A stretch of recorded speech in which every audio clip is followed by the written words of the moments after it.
Soya chunks കൊണ്ട് നല്ല അടിപൊളി ഒരു റെസിപ്പി ആയാലോ. അപ്പോൾ സോയ ചങ്ക്സ് 2 കപ്പ് എടുത്തിട്ടുണ്ട്. തിളച്ച് വന്ന വെള്ളത്തിലേക്ക് ആവശ്യത്തിന് ഉപ്പ് ചേർത്ത് കൊടുക്കുക. സോയ ചങ്ക്സ് ചേർത്തിട്ട് നന്നായി ഒന്ന് മിക്സ് ചെയ്ത് കൊടുക്കുക. ഒരു 2-3 മിനിറ്റ് മാത്രം ഈ വെള്ളത്തിൽ കിടന്നാൽ മതി കേട്ടോ. നന്നായി ഒന്ന് തിളച്ച് വരട്ടെ. അങ്ങനെ തിളച്ച് വന്നിട്ടുണ്ട്. ഇനി നമുക്കിത് ഊറ്റിയെടുക്കാം. ഊറ്റിയെടുത്ത സോയ ചങ്ക്സിലേക്ക് നോർമൽ വാട്ടർ ഒഴിച്ചിട്ട് നന്നായി ഒന്ന് പിഴിഞ്ഞെടുക്കാം.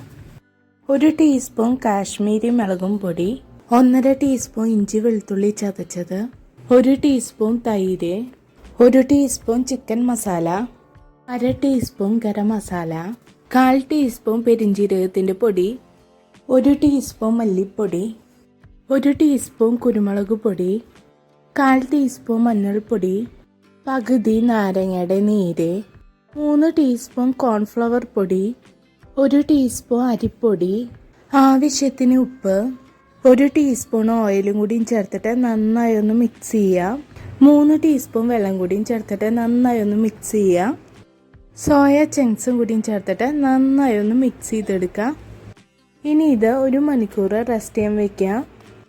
ഓയിൽ നന്നായി ചൂടായി വന്നിട്ടുണ്ട്. ഇനി സോയ ഇട്ടിട്ട് നന്നായി ഒന്ന് ഫ്രൈ ചെയ്തെടുക്കുക. ഇതാവുന്നത് വരെ തിരിച്ച് മറിച്ചൊക്കെ ഒന്ന് ഇട്ട് കൊടുക്കാം. ഇതായിട്ടുണ്ട്. പാത്രത്തിലേക്ക് മാറ്റാം. കുറച്ച് കറിവേപ്പില, 2 പച്ചമുളക് നീളനെ അരിഞ്ഞത് അതൊന്നിട്ടിട്ട് നന്നായി ഒന്ന് മിക്സ് ചെയ്ത് കൊടുക്കുക. ഇതായിട്ടുണ്ട്. നമുക്ക് പാത്രത്തിലേക്ക് മാറ്റാം. ഓയിൽ ചൂടായി വരുമ്പോൾ 1 ടീസ്പൂൺ ഇഞ്ചി വെളുത്തുള്ളി നീളനെ അരിഞ്ഞത് ചേർത്ത് കൊടുക്കുക. ഇത് മൂക്കണ വരെ ഒന്ന് മിക്സ് ചെയ്ത് കൊടുക്കുക.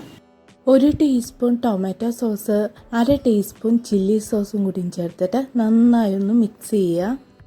1/2 ടീസ്പൂൺ കാശ്മീരി മുളകും പൊടി, 1/4 ടീസ്പൂൺ ഗരം മസാലയും കൂടിയും ചേർത്തിട്ട് നന്നായി ഒന്ന് മിക്സ് ചെയ്യാം. 1/4 കപ്പ് വെള്ളം കൂടിയും ചേർത്തിട്ട് മിക്സ് ചെയ്യാം. ഇനി ഇതിലേക്ക് ആവശ്യത്തിന് ഉപ്പും കൂടിയും ചേർത്തിട്ട് നന്നായി ഒന്ന് മിക്സ് ചെയ്യുക. ഇതൊന്ന് തിളച്ച് വരട്ടെ.